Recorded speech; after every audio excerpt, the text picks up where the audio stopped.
നമസ്കാരം, ഞാൻ മനോജ് നെടിയാക്കൽ. പുതിയൊരു വീഡിയോയിലേക്ക് എല്ലാവർക്കും സ്വാഗതം. ഇപ്പോൾ തുടങ്ങിയാൽ 3 മാസത്തിനകം ലാഭം കൊയ്യാം. ലിറ്ററിന് ലഭിക്കുന്നത് 450 രൂപ വരെയും.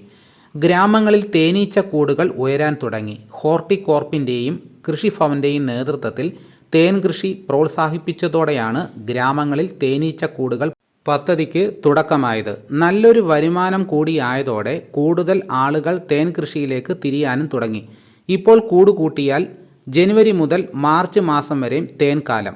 മികച്ച പരിശീലനം ലഭിച്ചാൽ നല്ലൊരു തേനീച്ച കർഷകനാകാമെന്ന് കർഷകർ തന്നെ പറയുന്നു. തേനീച്ച കർഷകർക്കായി നിരവധി പദ്ധതികളാണ് പഞ്ചായത്ത് തലത്തിൽ നടപ്പിലാക്കുന്നത്. സംസ്ഥാന ഹോർട്ടിക്കൾച്ചർ മിഷൻ പദ്ധതി പ്രകാരം ഹോർട്ടികോർപ്പ് മുഖേന തേനീച്ച കൃഷി ചെയ്യാൻ താൽപ്പര്യമുള്ള കർഷകരെ കണ്ടെത്തി പരിശീലനം നൽകുന്നു.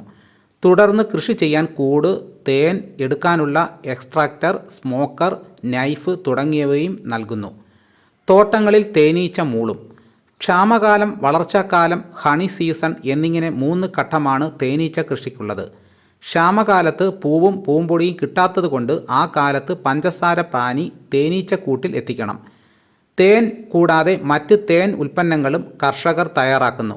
മറ്റു ഉൽപ്പന്നങ്ങൾ ഹണി കോള, ഹണി കോമ്പ്, വെളുത്തുള്ളി തേനിലിട്ടത്, ഇഞ്ചി തേനിലിട്ടത്, ഈന്തപ്പഴം, മെഴുകു ഉപയോഗിച്ചുള്ള കോസ്മെറ്റിക് ഉൽപ്പന്നങ്ങൾ തുടങ്ങിയവയാണ് തേനീച്ച കർഷകർ കൃഷിഭവൻ തലത്തിൽ ആഴ്ചച്ചന്തകൾ, ഇക്കോ ഷോപ്പ് എന്നിവ വഴി വിറ്റഴിക്കുന്നത്. തേൻ വില കിളിമാനൂർ വില 400 രൂപ മുതൽ 450 രൂപ വരെയാണ്. ബ്ലോക്ക് പരിധിയിൽ 250ഓളം തേനീച്ച കർഷകരുണ്ട്. തേനീച്ചയ്ക്കും ശത്രുക്കളുണ്ട്. മഴ, അടപ്പുഴു, ഉറുമ്പ് എന്നിവയാണ് തേനീച്ചയുടെ ശത്രുക്കൾ. അപ്പോൾ തേനീച്ച കൃഷി ചെയ്യുന്നവർക്ക് ഇങ്ങനെ നല്ല വരുമാനം ഉണ്ടാക്കാവുന്നതാണ്. ഇതോടുകൂടി വീഡിയോ ഇവിടെ പൂർണ്ണമാകുന്നു. എല്ലാവരും ഒന്ന് ലൈക്ക് ചെയ്ത് സപ്പോർട്ട് ചെയ്യണം. ആദ്യമായിട്ടാണ് ഈ ചാനൽ കാണുന്നതെങ്കിൽ സബ്സ്ക്രൈബ് ചെയ്യാൻ മറക്കരുത്. മറ്റൊരു വീഡിയോയുമായിട്ട് ഉടനെ എത്താം. എല്ലാവർക്കും എൻ്റെ നന്ദി.